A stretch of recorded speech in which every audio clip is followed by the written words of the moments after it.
rizki itu udah dijamin. Bukan cuma rizki bapak-bapak dan ibu-ibu.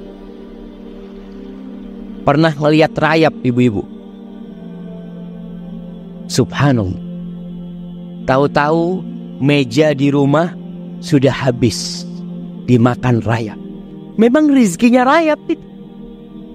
Nah, Allah mengatakan di dalam surah Hud ayat 6, "Wa ma min dabbatin fil ardi illa 'ala Allahi rizquha wa ya'lamu mustaqarraha wa mustawda'aha kullun fi kitabim mubin." Kata Allah, dan tidak ada suatu binatang yang melata fil ard, di muka bumi ini, kecuali yang menjamin rizkinya itu Allah. Ana sering kasih contoh,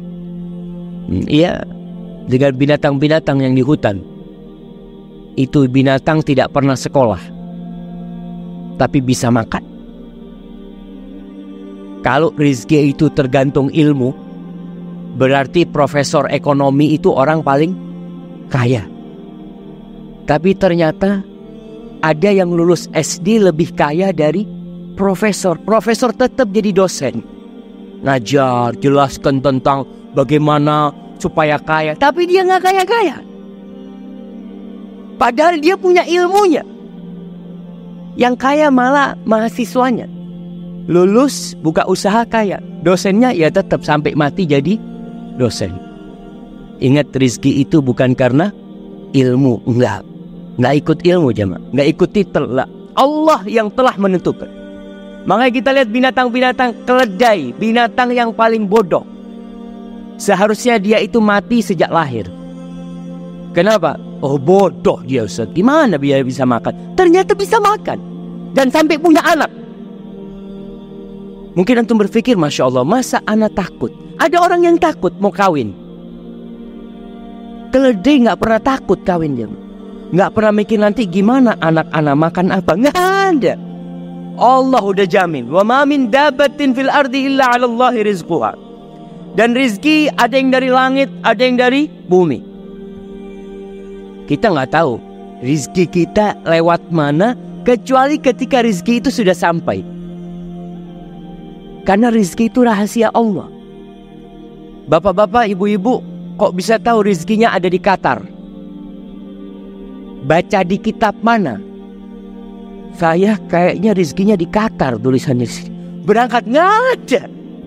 Yang ada setelah sampai Qatar, oh ternyata rizki ana di sini.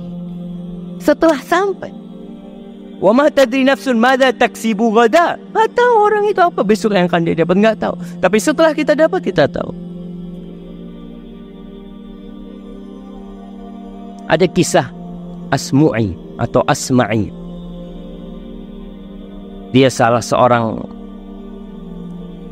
sastrawan yang begitu handalnya. Suatu hari dia keluar dari kampungnya, ketemu sama orang Badui. Ditanya sama orang Badui ini, "Man anta?" "Oh, siapa?"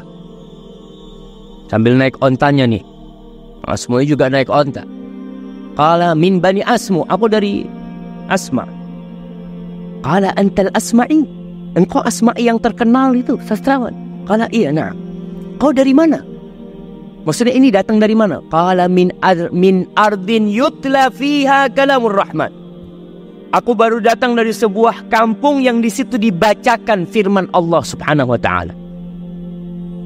Orang Badui, nggak pernah sekolah, nggak pernah belajar, tapi muslim dia. Cuma ilmunya kosong.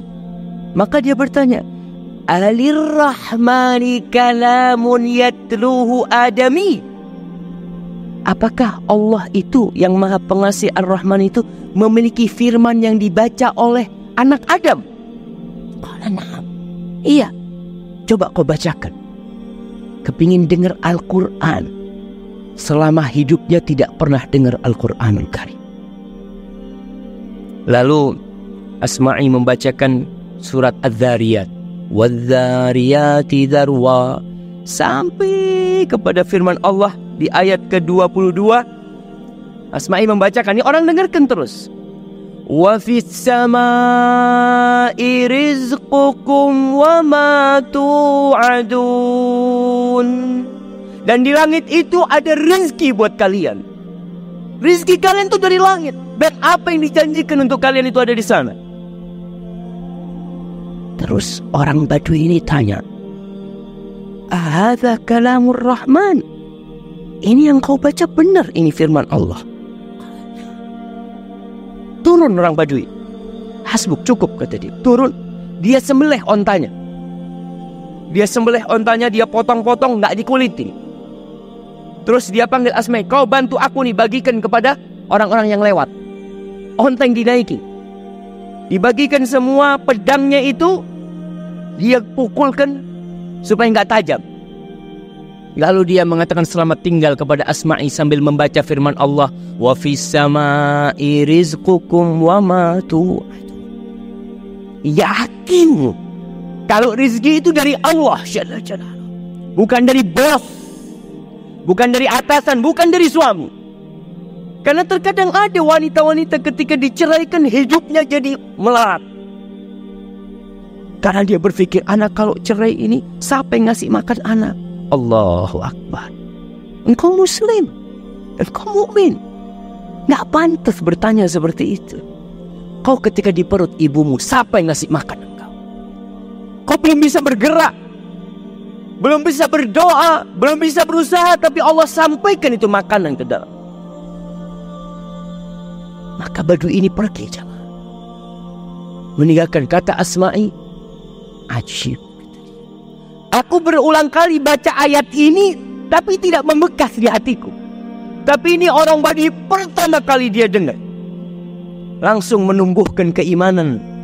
Dan kita tahu itu salah satu khasiat kalamullah.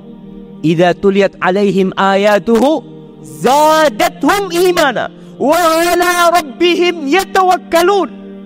Tuh, orang-orang beriman apabila dibacakan kepadanya ayat-ayat Allah, bertambah keimanan mereka, dan mereka bertawakal kepada Allah Jalla Jalaluhu. Kita kadang-kadang enggak. Kita baca biasa aja. Maka kita perlu belajar dari orang Badui itu. Apa yang menyebabkan keimanan itu bisa tumbuh di dalam hati? Maka para jamaah, rezeki ada yang dari langit, ada yang dari bumi. Di surat Al-A'raf ayat 10 Allah mengatakan, walaqad makkannakum fil ardi wa ja'alna lakum fiha ma'aish. Kita telah menempatkan kalian nih, memposisikan kalian di bumi, dan kami menjadikan buat kalian penghidupan di sana, di bumi ini. Dan ingat, rezeki itu telah dibagi, nggak akan tertukar. Rizki itu bukan sandal. Kadangkala kita pulang dari masjid sampai rumah, ini sandal siapa yang anak pakai? Kok kayaknya kebesaran? Rizki bukan sandal sehingga tertukar, nggak ada. Makanya nggak perlu kadangkala orang punya usaha toko, tokonya sama-sama jualan sandal. Yang satu ketika ngelihat orang datang, ini masuk ke toko yang mana nih? Masuk ke toko sebelah. Allah, seharusnya itu ke sini seharusnya. Bukan. Memang dia ke sana rezekinya dia. Kalau rezekimu dia akan datang ke sana. Kau tutup, diketuk pintunya. Kalau itu rezekimu, rezeki nggak bakal tertukar.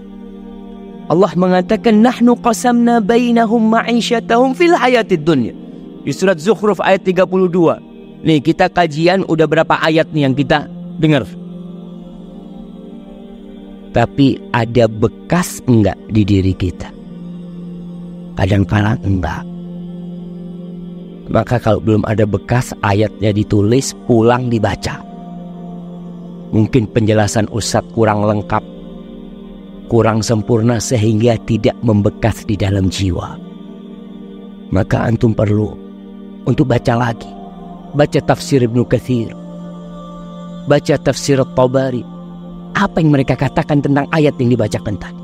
Kata Allah, kami yang membagi di antara mereka penghidupan mereka. fil hayat, Allah yang bagi. Para jamaah, kalau pembagian rezeki itu diserahkan ke Bapak Dubes umpamanya, kira-kira antum dapat semua enggak?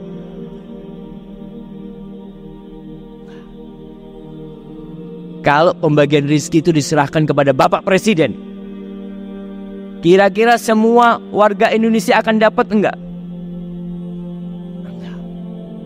Antum lihat kadang-kala di kampung itu ada raskin, kalau diserahkan kepada Pak RT yang dapat siapa?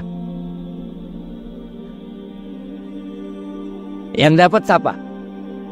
Ya udah kerabat-kerabat dia. Karena manusia nggak bisa, Allah yang bagi. Allah, kata Allah, nahnu, bukan kalian yang bagi. Karena kita itu punya sifat kikir, punya apa, tapi Allah itu karim, Allah jawad, subhanallah.